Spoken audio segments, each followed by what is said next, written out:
Не жатсың мынау, не жатсың, айтшы. Азынан кешкеден осы телевизор алдынан шықпайсың ғой сен, жұрттың кеу құса болсын неге сыртқа шығып, есіктен тазалап, үйге қарамайсың, Тұршы! Жат онда, жап! Настроение бітшін шарды мұна қатылар ғой, Телевизорден де бір нормальный бір настроение көтеретін өлеңде қойылмай қойды ғой. Хоп! Дөпсіңіз аға! Как раз үйдегі бәйбішеңізге арналған бір керемет бар. Жіберіңдер,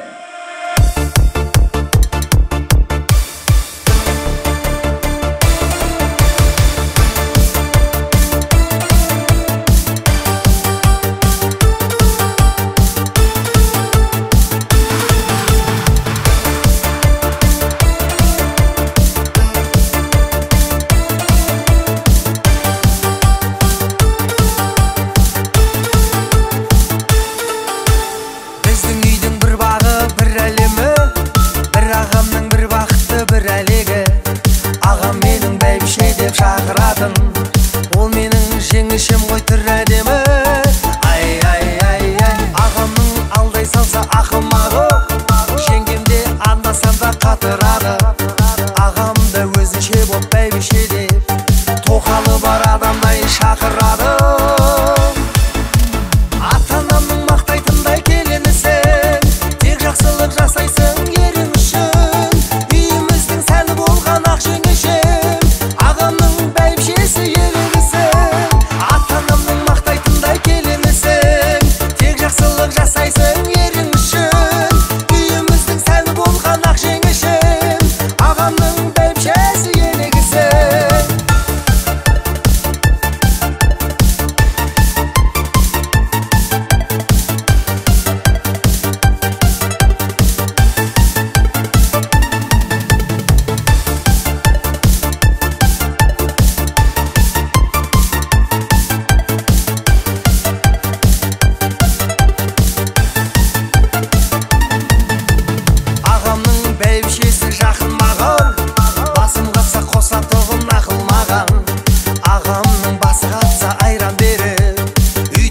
Шашататын ақылды адам, жеңгемсіз әтеш таңды атырмайтын, қайныларын өз атымен шақырмайтын.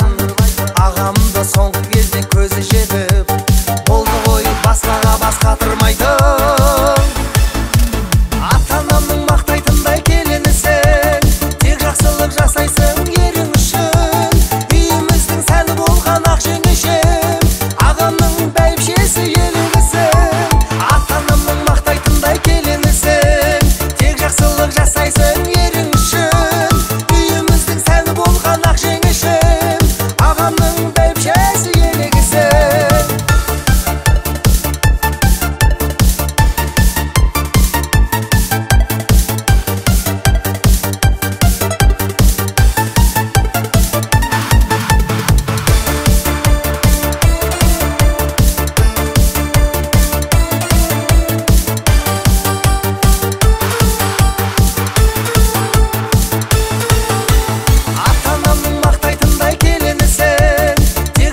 Жасайсың ерің үшін, үйіміздің сәні болған ақ жеңішім, ағамның бәйбішесі елігісің. Ата-анамның мақтайтындай келінісің, тек жақсылық жасайсың ерің үшін. Үйіміздің сәні болған ақ жеңішім, ағамның бәйбішесі елігісің.